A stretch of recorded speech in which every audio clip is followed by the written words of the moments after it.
My name is Bob Visotcky, author of a new book called Now What?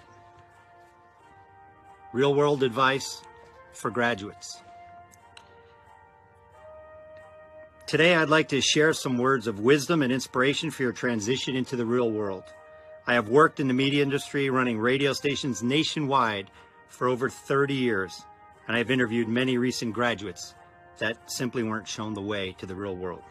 And that is the main reason why I wrote this book, to give you some advice I wish I had when I graduated. Hopefully everyone is practicing social distancing and staying 6 feet away from the screen. Move back, Frank, I see you. Today I'm here to congratulate you on your outstanding achievement you have earned over the past 4 years. Maybe some of you 5 or more, but hey, you made it. The long hours of studying, the stress of taking final exams, not seeing your friends or teacher in the classroom, the past few months must have been extremely difficult. And if you're a high school senior, missing your senior prom, I can't imagine how that feels. But there's 2 ways to look at this situation. You could, number one, feel sorry for yourself, or you could look at the positives. My daughter, Sophia, is supposed to graduate from UCSB next Saturday. And I had a conversation with her, and I asked her, I said, Soph, how are you feeling the past few months with the pandemic and everything going on? And she said, you know, Dad, I'd like it to be normal, but since it isn't, and the graduation may be delayed a few weeks or a month or not at all, but if we do have it, I'll get to see my friends again. And I thought that is a very positive thing. As Larry Kindle, author of The Selling Ninja, said, there are 2 types of people, players and victims. Players are find-away people. Players always find solutions to problems, not cause them. Victims are complainers. They don't like anything. They complain about this. They complain about that. They're not problem solvers. They're part of the problem. So I say stay away from the victims. It's funny because every time I call my daughter, Sophia, she answers the phone, not with Dad, not saying, hello, Dad, it's, hey, playa, and it always brings a smile to my face. Upon receiving your diploma today, I'd like to officially welcome you into the real world. The real world can be extremely amazing at times, or downright devastating, like now with the worldwide pandemic and unrest with protesting and rioting. It doesn't seem fair, does it? But sometimes the real world isn't fair. The one thing we all have to remember is that there's always light at the end of the tunnel. And sometimes the tunnel is longer than we'd like it to, but there will be light. Quitting is the easy way out and should never, never be an option. Nothing good ever comes from not putting in the hard work. We all have a short time on this planet, so you have to make every day count. Take no one for granted. Love passionately, be generous with your time and money, and always be learning and pushing yourself to be better. You can strive to be the best, but better's okay. Keep the train moving forward because, as Will Rogers once said, if you stay on the train tracks long enough, you're going to get run over. One of the first things I want you all to do is to go into a quiet place. And I want you to write down, if money and resources were no object, what do I want out of this life? I do it every year in late December. And by writing things down, you'll be crossing them off. So when I was 22 years old, I wrote down I wanted to be a general manager of my own radio station. I wanted to build my own home, and I wanted a 450 SL parked in my garage in my new home. Well, by working hard and doing all the right things, I was general manager of 103.5 The Fox in Denver. I had a brand new house built in Evergreen, Colorado, and my black 450 SL was parked in the garage. So dreams do happen, but I had to work hard for it, and that's what I'm telling you. Nothing comes easy. You have to climb the ladder one step at a time.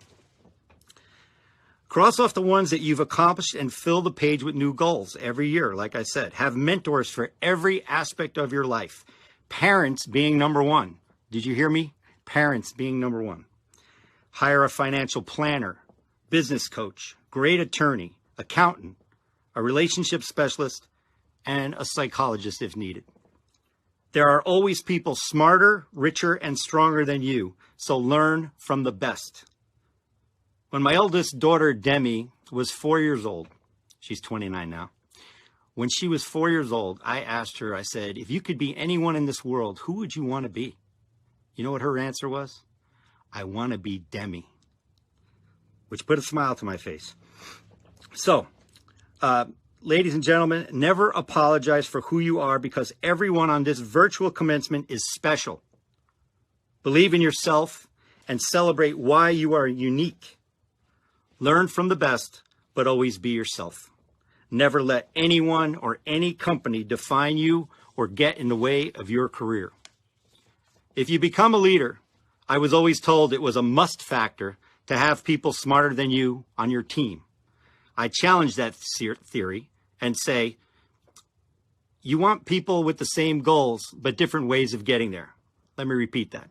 You want people on your team with the same goals, but different ways of getting there. Dare to be different. How can you stand out when you're doing what everybody else is doing? Just make sure you keep it legal, all right? Sometimes it's better to beg for forgiveness than ask for permission, and I have suffered from that. I have to say it's worked out well for me in the past, but you need to pick your spots.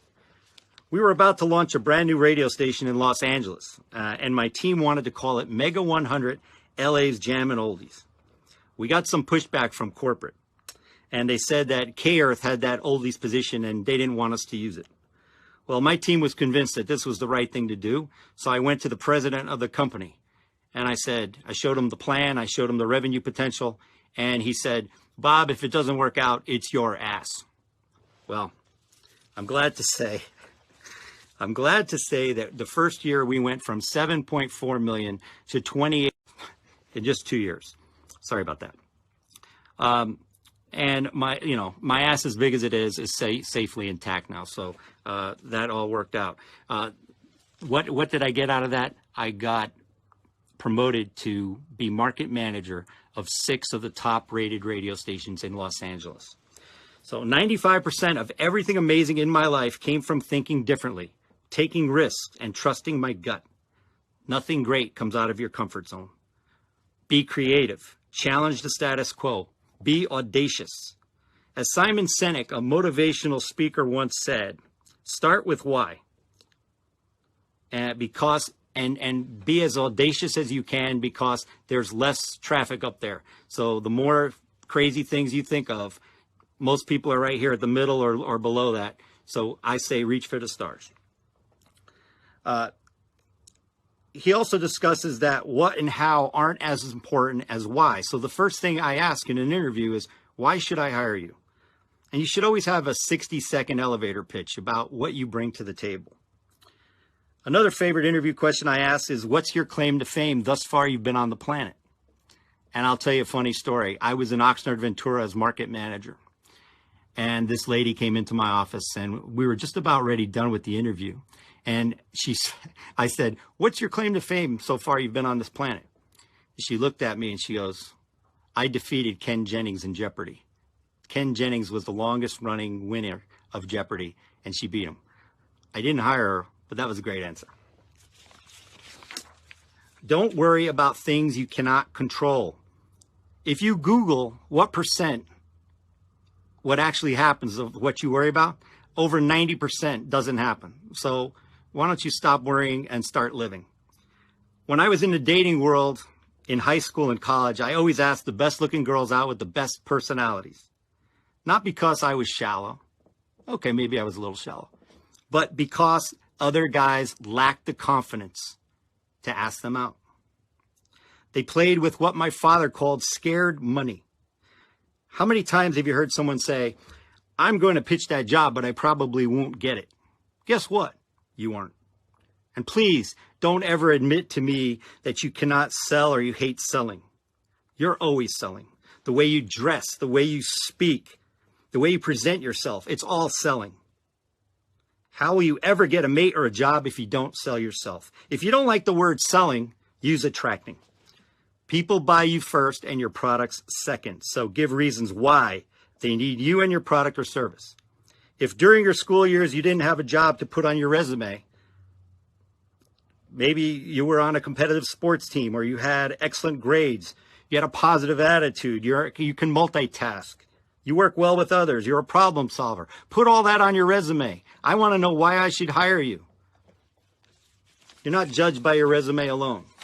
I know in 5 minutes if I'm going to hire somebody when they walk through the door because I look for positive attitudes. So be positive. Seriously, my biggest fear for you guys is your addiction to the cell phone. Never, let me repeat this, never bring your cell phone to an interview. I've had people come into my office and put their phone right in front of them. And if the phone rang, sometimes they'd answer it. And then I would escort them to the door. It just amazes me. Don't let the phone rule your life. It's an addiction.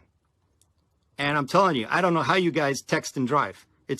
You're operating a deadly weapon. So please put it in the glove box, put it in the center console, but don't text and drive. If you're going to start something new, put all the chips in the middle and go for it. Confidence is attractive to employers and in your dating life. I'll tell you a quick story. I was 30 years old, going for my first general manager job. I was in Cincinnati, Ohio, and I was presenting in front of the board of directors. 5 guys asking me tough questions. I answered all the questions. Thought I did a good job. As I walked out, I cracked the door open. And before I walked out, Frank Wood, the president of J-Corp Communications, said, "Hey, Bob, one more thing." I felt like Columbo. "Hey, one more thing." He said, "What do you want to leave us with?" Now, you have to think quick on your feet sometimes, guys, and they try to catch you off balance. I turned around, I closed the door. I walked slowly up to Frank Wood. I put both hands on the table. I looked him in the eye, and I said, "Frank, if we were at war right now, you would want me in the foxhole next to you." And I got the job. So, embrace change, get out of your comfort zone, try something that you never thought was possible. I completed the New York City Marathon. I jumped out of a perfectly good airplane. I became a single-digit golfer. I was a certified scuba diver and recently wrote my new book called Now What? Jesus, was that another plug? Yeah, I think it was. I wasn't comfortable doing any of those tasks, especially jumping out of a plane with a dude strapped to my back. But guess what? All those things that challenge you makes you come alive. Playing it safe sucks. If you want to live a boring life and go through the motions, to me, that's not living. Today, you have a blank canvas for all the world to see. So make it as colorful as possible, and the real world will welcome your entry. Find a great job. Invent something no one else has thought of. Find a cure to this deadly COVID-19 virus. Make every second count. It's not always going to be a bed of roses. When you get knocked down, remember a ball bounces back when it hits bottom. It's true what they say, character is what you do when no one is looking, and your integrity is everything. Let me share 2 short stories. The first story is about Easy Eddie. Easy Eddie was Al Capone's attorney. He did a lot of unscrupulous things, but after he had a son, he didn't want his bad deeds to be his legacy. He wanted to teach his son to always do the right thing. So, what did Easy Eddie do? He ratted out his boss, Al Capone. Big no-no. Al Capone, and guess what happened? He was killed shortly after. He wanted to show his son some sort of integrity and paid dearly for his involvement with the Chicago crime boss. Story number 2. In World War II, there was a man named Lieutenant Butch O'Hare. He was assigned to the aircraft carrier Lexington in the South Pacific. On a mission with his squadron, he noticed that his fuel tank wasn't topped off. So his squad commander summoned him back to the ship. Reluctantly, Butch returned, but on his way back noticed a number of enemy Japanese aircrafts approaching the fleet of American ships.